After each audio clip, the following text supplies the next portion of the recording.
Hello, and welcome to another podcast from Asian Agribiz. This is Isa Q. Tan. In a previous episode, our Indonesia regional correspondent Arif Faharuddin discussed with Professor David Hughes, a well-known expert in the global food industry, the future of the animal protein sector in Asia. Today, he speaks with Professor Hughes about the development of and trends in alternative proteins. Will the traditional meat protein industry have something to fear? Hello, Professor Hughes. Good morning or afternoon for you, I know, but it's a lovely morning here in the UK. Before we dig deeper, have you ever tasted plant or cell-based meat? Not cell-based, but I've certainly tasted plant-based meats, burger, normally in a burger format. And how was it? I had an A&W plant-based burger in Canada. That's the one that comes to mind. For me, it was like, I thought it was a good Wednesday burger. What do I mean by that? It was the sort of, it was good for lunch, but it wasn't the full-on weekend special out with my friends, full meat burger. But still, I enjoyed it. It has its place. Let me read the forecast from A.T. Kearney. It says in 2040, the global meat market will still be led by conventional meat by 40%, but cell-cultured meat closely follows at 35% and plant-based meat at 25%. As many of our audience are real meat producers, they worry about the increasing popularity and growth of plant and cell-based meat. Should they worry? First of all, if you'll allow me just to step back a little, what is growing and quickly is global demand for protein. And I can't remember if last time I talked about how I see protein is it's under a big umbrella, like a big golf umbrella. And in history, when we said protein, we largely meant meat. But I just see around the world now that if there is one clear trend, it is for more protein. And what's more, it doesn't have to be meat. So it could be dairy protein. It could be plant-based protein. It could be proper meat protein. It could be cell-based meat protein. And that overall market is growing strongly. So now what do I think will happen by 2040? I disagree with the numbers of A.T. Kearney, but I think they have the right directions. They've just gone too far out. I would be very surprised if cell-based meats and plant-based fake meats didn't have a significant portion of the market. It wouldn't surprise me, for example, by 2040 is 20 years' time, that, I don't know, maybe a third of the total market, which we might call meat, was for non-traditional meat, was for plant-based meat, was for cell-based meat. So if you're in the meat industry, should you panic? Not really. I mean, I see it as an opportunity. If I look around the world, every single major international meat company is into plant-based meats, and most of them are also into cell-based meats. So it gives them just a broader portfolio, if you will, of meat-like proteins. And I think that's what, if I was in the meat business, I'd sort of view it as that. Also, even though our market share for real meat, I think, will be declining, in absolute volume and value terms, it will be growing because the pie is getting bigger and bigger and bigger. So we will have a smaller slice of a bigger pie. And I think the challenge for, or let's call it real meat, is to make sure that we have a distinct point of difference. And the fact that we are real, for a start, is a brilliant point of difference. I think where we will see most competition is with cell-based meat. Because if you can grow chicken from a cell, and if it is indiscernible from the real thing, but was priced competitively, then I can see a proportion of the market saying, yeah, I'll buy that. I'll buy that. But I think that's the big issue. How will consumers respond to the idea, the notion of growing meat from cells with a concoction of chemicals? I was looking at some Australian market research last week, and there it suggested that a majority of young Australians did not like the idea of cell-based meats. And it was an interesting article because it was written from a meat industry point of view. They were saying, aha, that means that people won't like cell-based meats. Well, I read the article differently. I saw that at least a third of those who were surveyed said, well, yeah, okay, I'd try that sort of meat. So, it's, of course, there'll be competition, but there'll still be lots of opportunity. Some, if not many, plant and cell-based meat companies use negative narration towards the real meat industry in promoting their fake meats. In fact, many real meat producers have made efforts to comply with animal welfare standards, humane slaughter standards, reducing greenhouse gas emissions, and reducing carbon footprint. How should real meat producers respond the bad narration appropriately? Okay, that's a long question, but it's a good question. I think, first of all, the meat industry shouldn't get angry. They should get smart. Smart is better than angry. Many of the things that they have done that you mentioned, improving animal welfare, improving environmental impact through reduction of methane emissions, are good. And we should continue doing that. What I say is that consumers who are concerned about animal welfare, some consumers who are concerned about animal welfare, concerned about environmental impact, want to know, what are we doing about it? And if we can show them that we are on a journey to reduce the impact, to improve our animal welfare standards, then they will be sympathetic, and they will have trust in us if they see we're on this journey. However, particularly if I look in the West, maybe increasingly in Asia, there's a proportion of consumers who'll say, I just don't like the idea of killing animals. And that's very difficult to get over.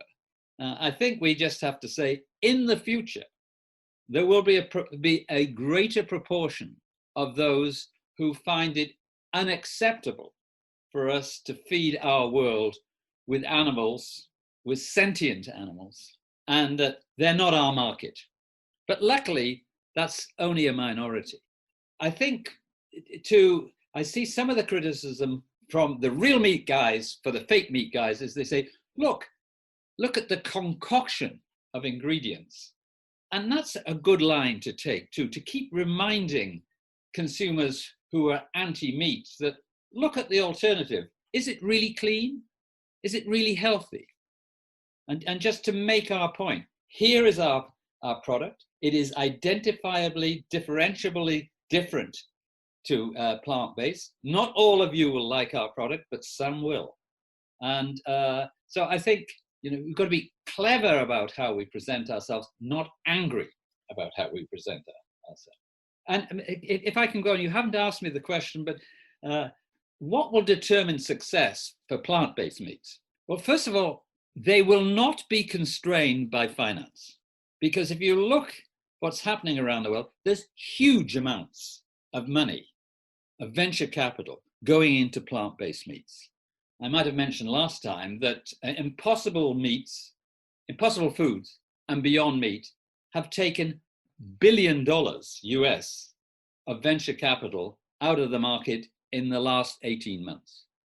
And so they're not going to fail because of lack of money. They've got plenty of money. Where they'll fail, if they fail, is if it doesn't taste good. Because in the end, it's food, we put it in our mouths, and if it's not tasty, if it doesn't make our lips smacking, look, I'm looking forward to it, we won't buy it. And I think when I look at plant-based meats, I often go back and see, let's just look at what's happened with corn. So Quorn. Again, I might have mentioned it. Monday Nissin own it. It came out of the UK. It's largely a Western country product at the moment, largely. And its turnover globally it might only be 400 million US, let's say. But I think that has enormous potential. It mimics chicken well. Is it plant-based? It's a mycoprotein. You grow it like a fungus, really, like a mushroom. And it mimics chicken well, and it carries a sauce well. That's slow growing, but substantial, but still substantially growing year. And every year, it's very profitable. I think that's what is intriguing people in the non-meat business, is they see a huge opportunity here to make a decent return, and indeed a much better return than we normally make in the meat industry.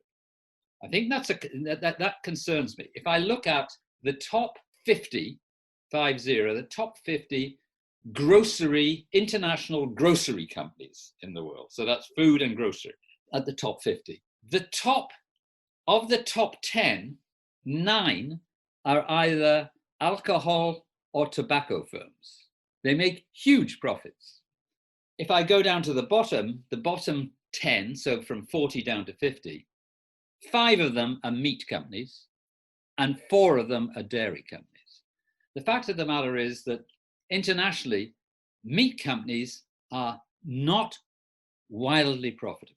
And as a result of that, I think internationally, you don't see the level of investment in new product development and the investment in promotion that you see in other food products. And I think that's another threat for these plant-based fake meat products. They're not short of money. They're very good at presenting and promoting their product and telling consumers what the advantages of buying plant-based meats are. In the meat industry, we're hopeless at that. We tend just to put the product on the shelf and say, there it is, work it out for yourself. And so I think from an international meat marketing point of view, we have to improve substantially and be much more consumer focused, because that's the way we can take on these very clever, very well-financed international plant-based companies.